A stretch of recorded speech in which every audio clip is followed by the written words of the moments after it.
Hello, everybody. Today I have a special treat for you guys, and it is my very first business coach, Rachel Ngom, Pinterest strategist, guru of all things Pinterest and blogging. And Rachel, I'm so excited that you're here. I'm so excited to be here with you. Oh my God. I have been talking to everybody about my first experience with my coach and how I got so much done in those 6 months that I never would have done before. So I want let's just like clear the air. I've told everybody all the wonderful things that I think about you already.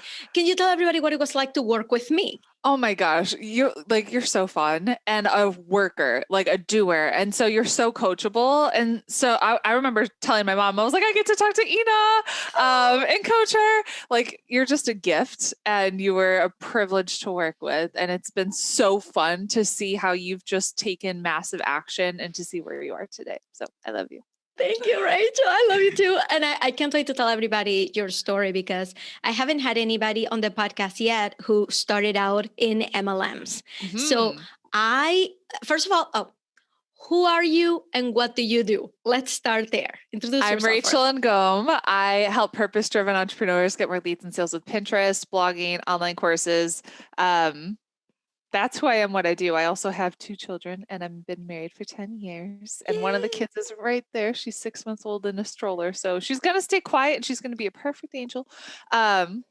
She's going to get used to this. Just like, she's already being a guest on podcasts, on calls. And like, she's like, okay, that's what mom does. Anytime I'm doing a podcast now, my son runs in. He's like, can I say hi? And then he wants to do a little intro too when I'm doing one. And I'm like, sure, bud. Sure. That sounds good. Yeah. Sounds like my 9-year-old, every time he sees me, but like if I'm in like a client call or if I'm being coached or like I'm in a Zoom, I see him looming, like lurking next to me outside of the camera view, but I can see him in my periphery. Totally. I'm like, you're making me nervous. like go like that way. Like you can't just lurk next to me, like hover. But yeah, kids are cute. Let's just say that out loud.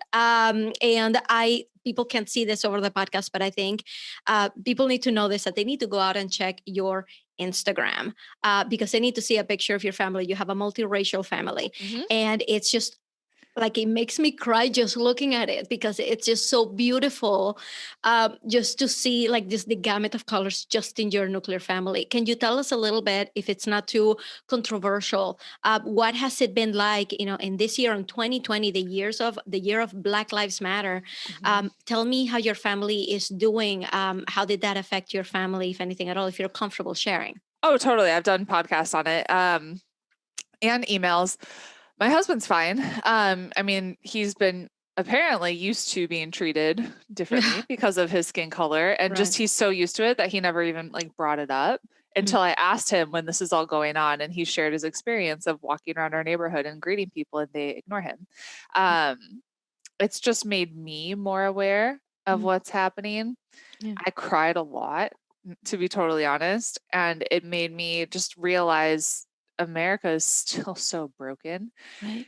And there's so much to be done. And it makes me look at my babies and just my heart aches to think of how they could be treated differently for who they are. They're incredible people and they can't control the color of their skin, so it's been a challenge. I'm excited for us to actually be moving to Senegal next year. And kind of get out of, I feel like America's become toxic, with so much crap going on. Bless you, baby. That's going to be an amazing adventure because when you and I started working together, this was 2.5 years ago, you had just moved to France and you were there for a little bit. And I'm like, this is incredible. So you guys are citizens of the world. Yep, pretty much. We're in between the 3 continents. We're like, where should we end up? I don't know. We'll see what God has in store. That is crazy. But with Black Lives Matter, I'm from Venezuela, but unless I open my mouth, people just think I'm American. I just look Caucasian. It's just, I don't look any different than anybody else. Yep. And so my kids just look Caucasian. They look like little gringuitos. And it was at first when Black Lives Matter started, I thought to myself, well, I want to shield him from this, because if I don't show him the ugliness in the world, he'll grow up thinking that it doesn't exist and he'll be a better citizen for it. And then Black Lives Matter just like slapped me right back into place. Like, no, like the fact that like parents like me have been thinking about that for so long has created people who are not aware that this is a thing, that this exists, that this happens. So that's how you end up with half of the country saying this is not even a problem. All lives matter, right? And I'm like, once I realized that, I'm like, okay, it's time so to hard. It's so hard. this. It's been so hard when I would do like a post on Facebook, and my own family is very conservative Christian. Right. Like, not that there's anything wrong with conservative Christians, because I'm a Christian and I don't even want to talk politics, but for them to comment like all lives matter, I'm like, you need to just do a little research and understand someone else's perspective before you like make that comment. Yeah. And I remember I was so upset, and I was crying, and I was writing an email to my list to go out about Black Lives Matter. And my husband was like, wait, like, this is not your place. Like, you do not need to get involved in this. And I was like, yes, I do. Yeah. Like, I have a platform. I'm able to reach, we've like hundreds of thousands of people with my voice. And the worst thing that I can do when this is happening is to be quiet and to stay silent. And so I've just been trying my best to use my platform to bring more awareness and bring a diversity of voices. But it's definitely not been easy. No, I bet. So thank you so much for sharing that with us. Yeah. I just think it's so important in this climate to know these things, to educate our kids, to make sure we're creating a new batch of great citizens rather than a new batch of unaware people. That was a hard realization to make. But anyway, so Rachel Ngom, you were my first coach, and I want everybody to know how I found you, because it's a real testament to how amazing you are at what you do, the way that I found you. So I'm just going to really briefly tell a very quick story. I was on maternity leave, and I was planning on going back to work. I don't even know if you remember like all the details of this, but I was planning on going back to work in January. It's like December or November. And I am in bed on a Saturday morning, 9 a.m., and I'm browsing like my news feed. Like, I have an Android, so if I swipe left, I see a news feed. And in the news feed, I see an ad. Which is, really friendly girl holding a mug, smiling at me. And it says, here's a free entrepreneurs vault resources for girl bosses. And I'm like, I'm a girl boss. That sounds like it's exactly for me. I'm going to sign up because and I sign up. I'm going to say, Rachel, I actually never even opened the vault. That's so funny. This is what happened next. I signed up. I'm like, literally in bed, punching my email on my phone. Sign up. Thank you page shows up. It's a video of you, which actually never opened. It played without sound, so I never even saw it. But it said, do you want to create killer content? Click here for $17. And I don't know how much it is now. This was like 2.5 years ago. But I'm like, my business can afford $17. And I do want to create killer content. Sure, Rachel, let me sign up for that too.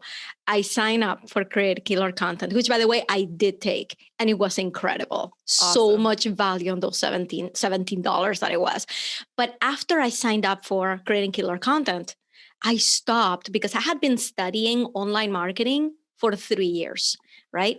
And I stopped myself. I'm like, whoa, this woman just got me from having no idea who she was to buying from her, like giving her my credit card in 5 minutes.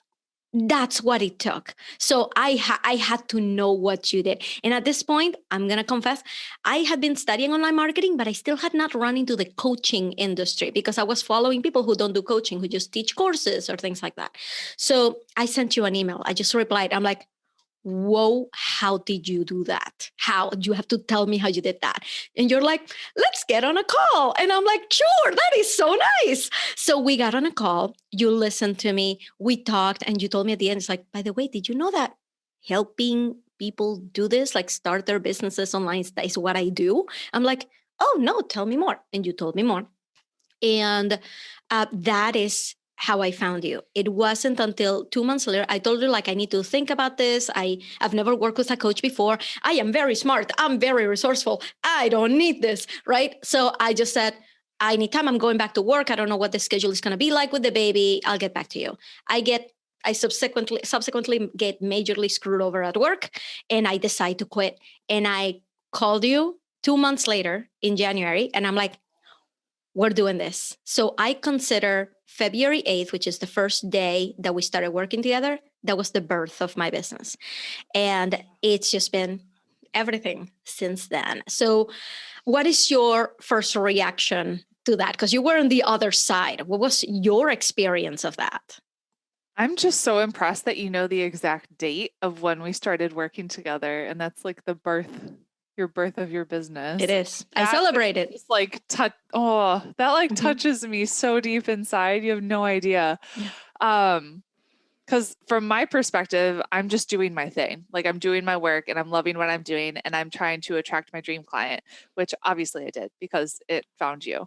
And it's just really like, don't stop it. I've already cried today. Don't make me cry again. I cried happy tears already once. Happy tears are fine. Sorry, this is emotional for me. Know. It was the beginning of so much for me. But anyway, tell me, what was your perspective on your side? What was going on in your business at that time? Tell me your side of that story. So I was still pretty new in this business. I'd been doing online marketing for 6.5 years at that point through network marketing. And so I started this business August of 2017.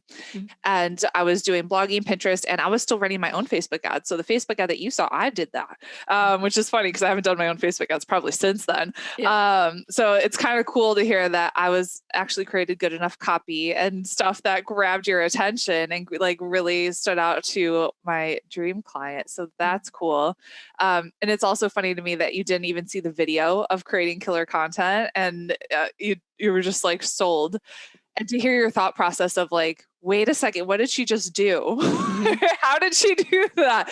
And it's so funny because a lot of times we get like stuck in our own, like, we're so used to what we do that we don't realize our genius and our gifts. Mm-hmm. And so we kind of take it for granted. So it's really awesome to hear just your perspective of going through that whole process. And then what you've been able to create since then. Oh, it's been amazing. It was really the beginning of everything. So let's turn it on you, because we all start our lives thinking, well, I'm going to go to school and I'm going to get a job, and then I'm going to have a family, and then I'm going to retire, and then I'm just going to move to Boca Raton, Florida. Like we all think that we know what our path is going to be at some point. And I am very interested in knowing at which point the switch of the entrepreneur flipped and said, I don't have to live that life. And I know you have actually a very unique story of even being on food stamps. And I want you to take us back to when you thought you knew what your life was going to be and when everything changed. So when I was living in Africa, that's when it was after I graduated college. And then I was living in Africa before I went to get my master's. And I got my master's in social work from the #1 program in the country.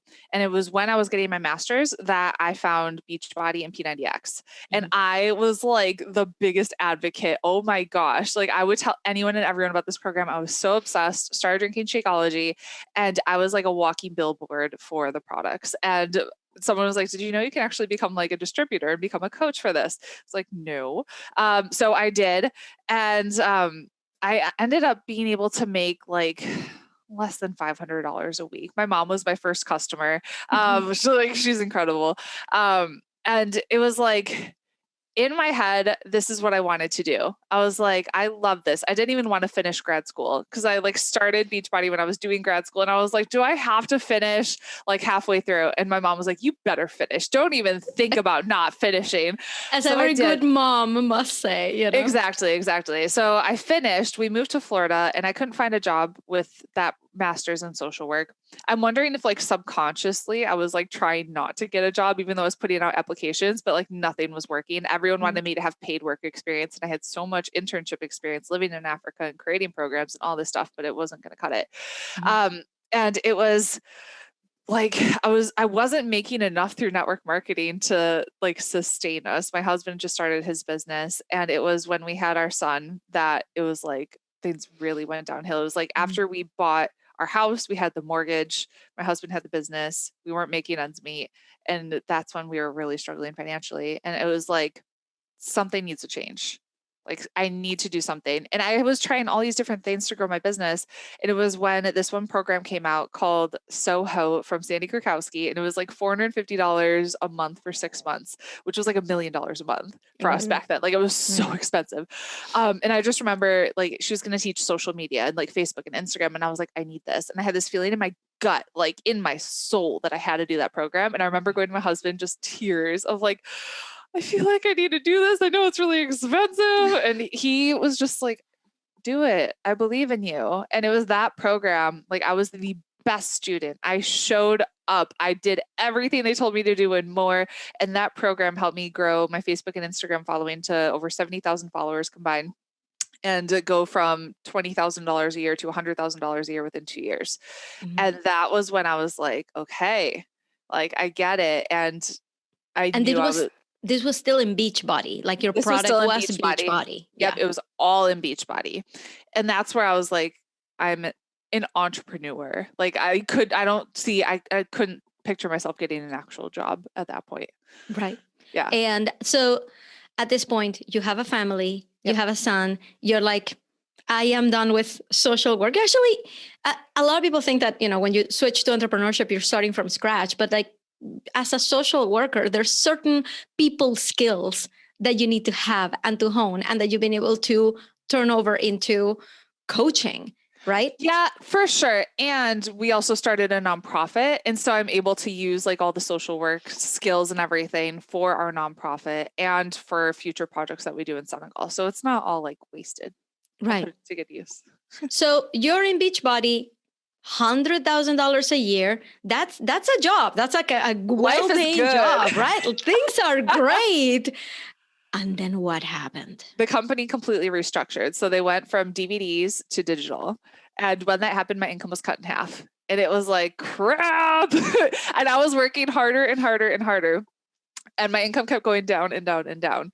And I was like, oh, what am I going to do? Because getting a job is not an option at this point. Like I'd had a taste of what it was like to work for myself. We were living in France, like having that freedom to go and travel and do all these cool things.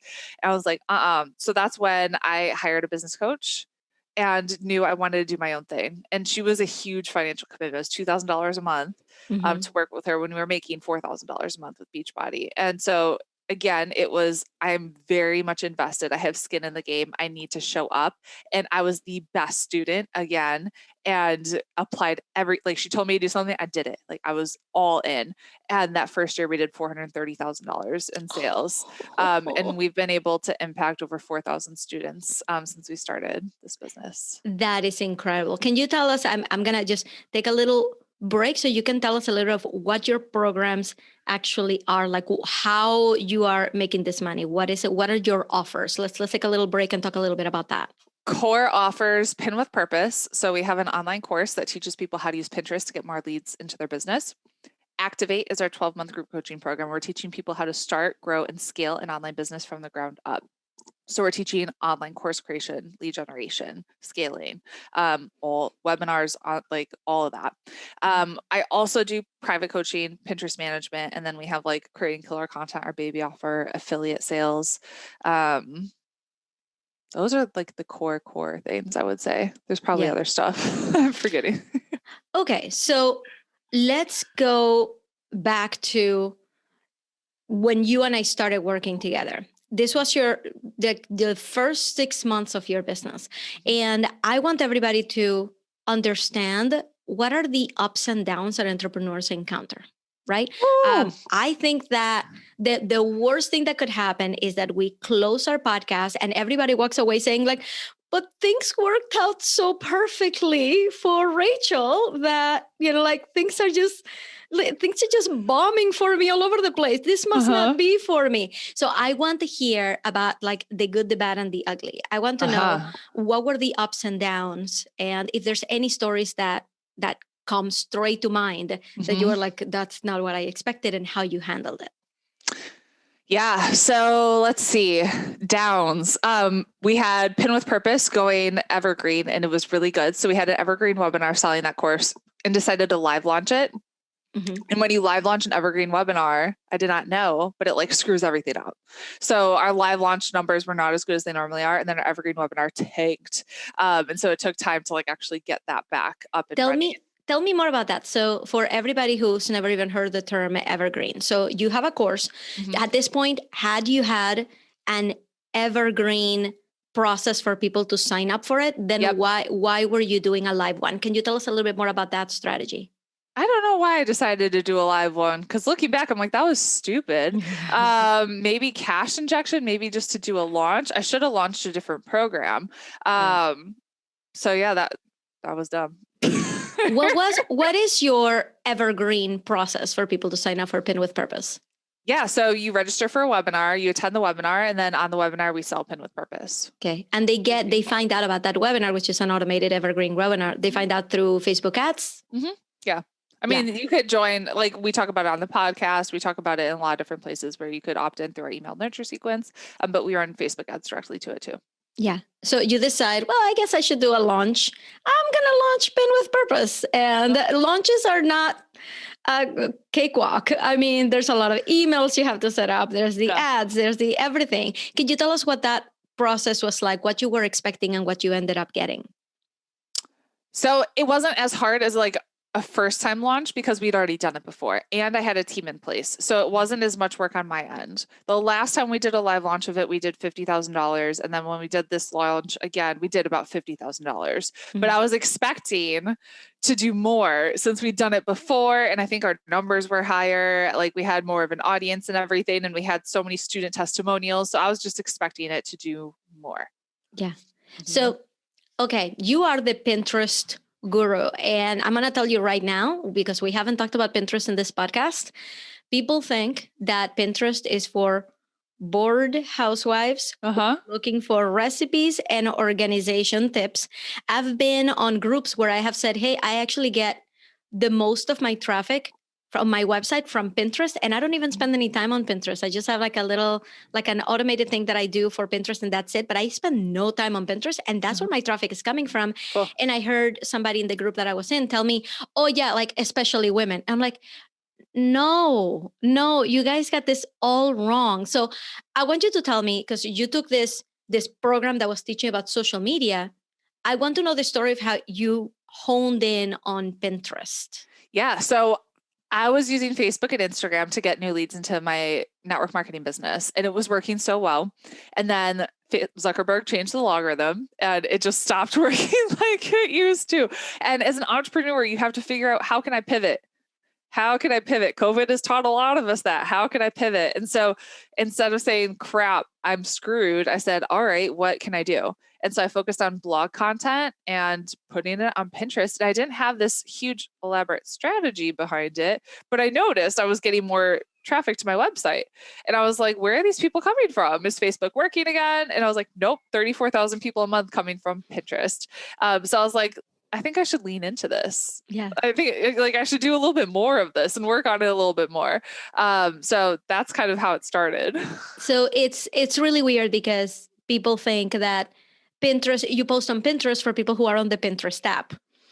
And I don't even have the Pinterest app on my phone, right? Can you tell us a little bit of the magic of Pinterest? Why Pinterest? It's a search engine, not a social media platform. So when you're using Facebook and Instagram, like you're scrolling, and if you want to use it for business, you have to grab people's attention and stop their scroll.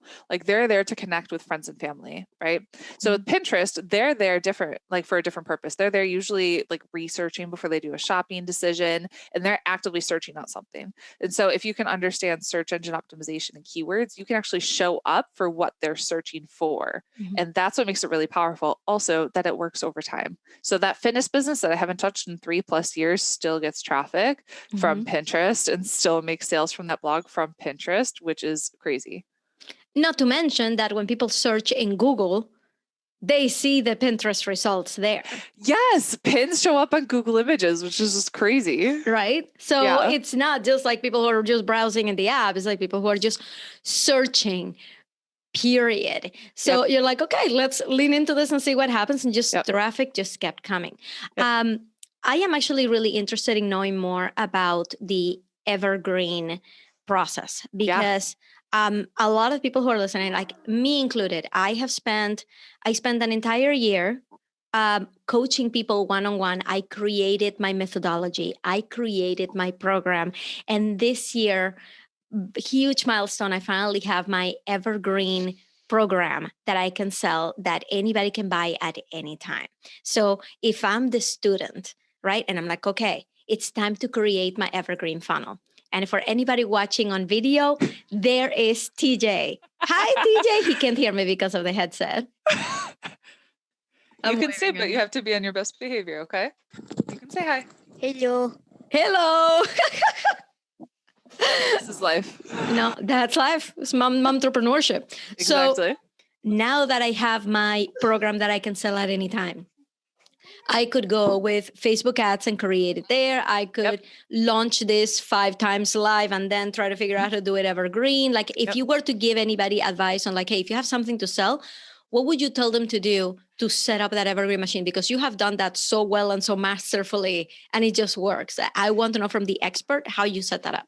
Yeah. So I would do live webinars like every week, at least every other week, but ideally every week. And that way you're able to know your numbers and your metrics of what's working, what's not working, how can I improve upon this? And so different numbers that we're looking at is what is your opt-in rate for that landing page? What is your show up rate for that webinar? What percentage of people are buying live on the webinar? What percentage of people are buying after the webinar?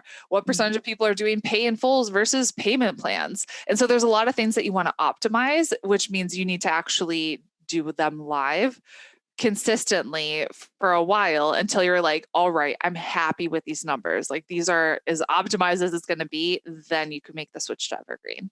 That's one thing that I just keep telling people, that for everybody who makes an evergreen Facebook ads based funnel, they know their numbers. So it's not like when I started, my very first challenge, I hired a company to do my Facebook ads. That was $3,000 that I will never see again. I didn't know my numbers. I didn't know my conversion rates. I didn't know what copy worked and what images worked. So can you tell us a little bit of that optimization process? Anything that people like me that may be like, I'm just going to hire an agency and they're going to take care of it to do it. It's just like wasted money.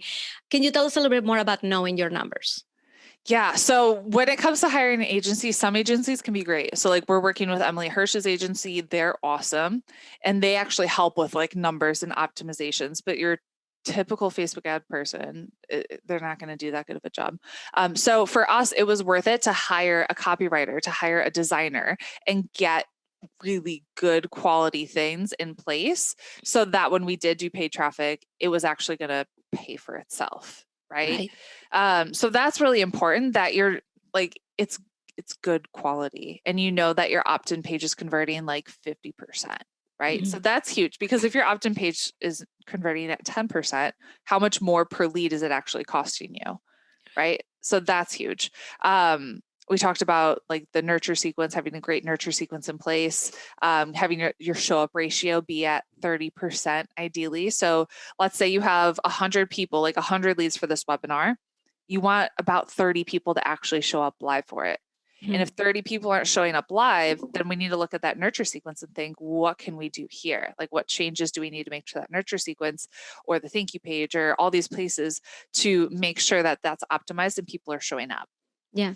And go ahead. Yeah. If people aren't paying in full, we need to look at what pay in full bonus do we have in place? Do we have one? And what could we offer so we're getting higher percentages of pay in fulls? Because that's really important. That's something we're doing a webinar for the Impact Blogging Academy, which we don't offer anymore. We transitioned that into Activate, but we are having mostly people did the payment plan.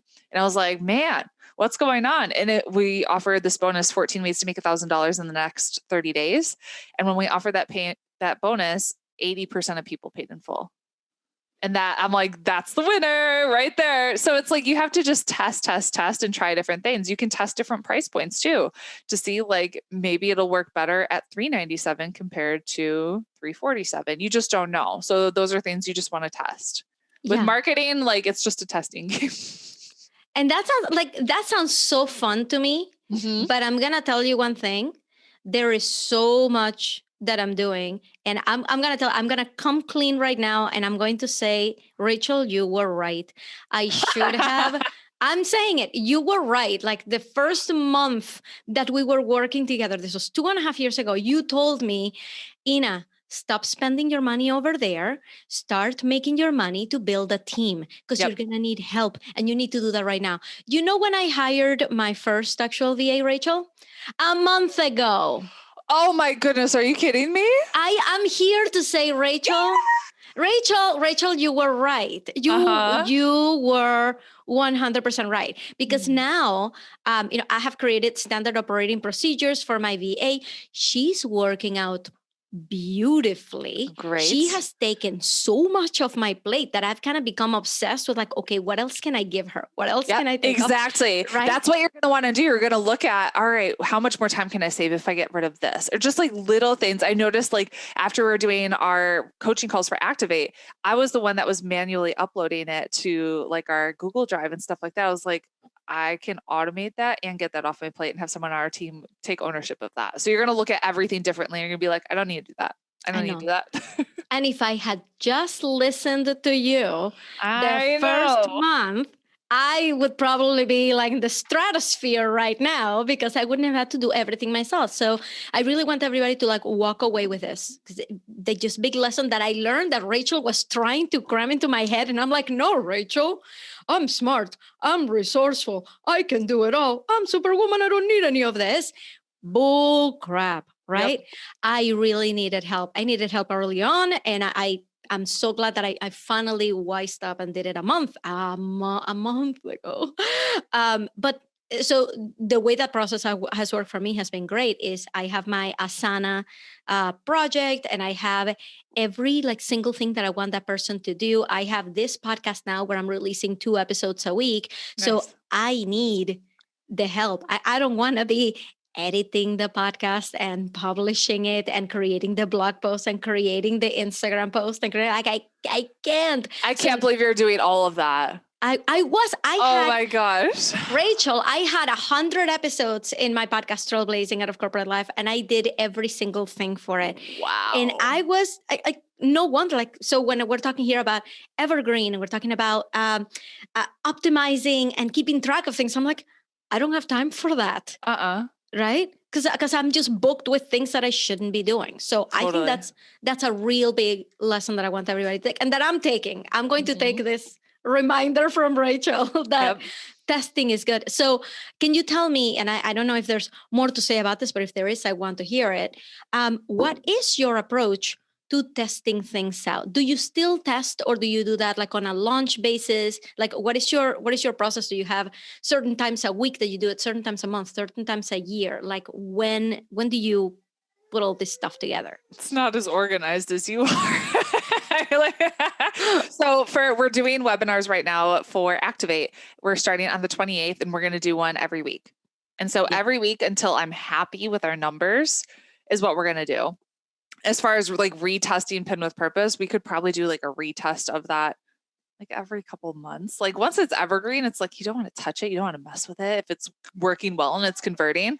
But like you could always go back like every 6 months and just evaluate where are things. And when you do changes, you don't want to change too much. So just like change one thing and see what happens. And then baby, we got a baby that's nine. Yeah. Okay, that's fine. Where's Daddy? I love them so much. Thank you so much for telling me that. And so I feel like I have so much to take back and do. So everybody who's listening, you guys gotta appreciate that this was like a full coaching call from Rachel. And anybody who wants to learn more about Pinterest, wants to learn more about growing their blog, like you gotta go and follow Rachel Ngom right now, and all the links are below. But I have 2 more questions for you before I let you go. Question number 1. I want to know, what is the biggest misconception that people have of you as a successful entrepreneur?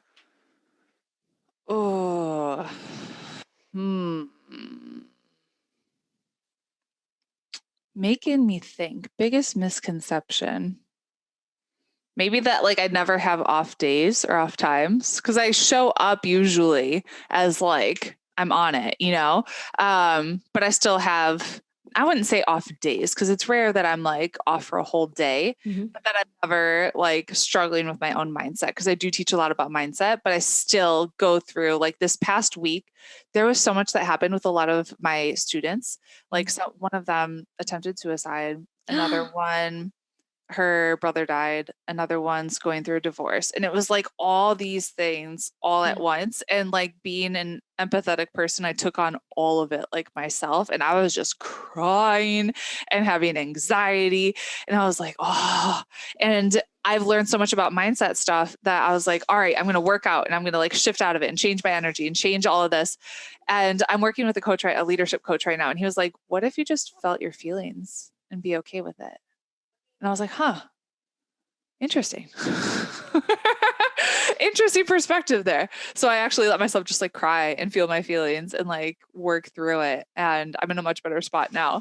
But it was definitely a struggle. Thank you so much for sharing that with us, because I feel like, entrepreneurship is such a beautiful discipline. It's such a great industry, but it doesn't mean that it's like, okay, perfect life from day one. It's like things will happen. You will have to deal with it, and mindset becomes an everyday thought for us. Totally. And my last question for you is, I'm giving you the power that whatever you say next, the whole world is going to hear it, and they have to act on it in the next 24 hours. And they have no choice. They have to do it, either to be a happier person, to have a great business, to have a great life.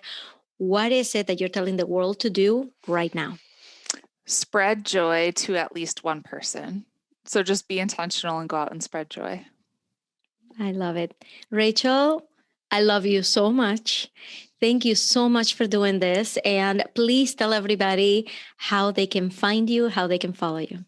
Yeah. So we have our podcast, the She's Making an Impact podcast, that you can check out. And if you want to join our free Pinterest class, you can just go to freepinterestclass.com and we'll teach you our 5-step strategy to getting more leads and sales with Pinterest. Awesome. And we're going to put all those links below. Rachel, thank you so much. I love you. Thanks for having me. Bye-bye.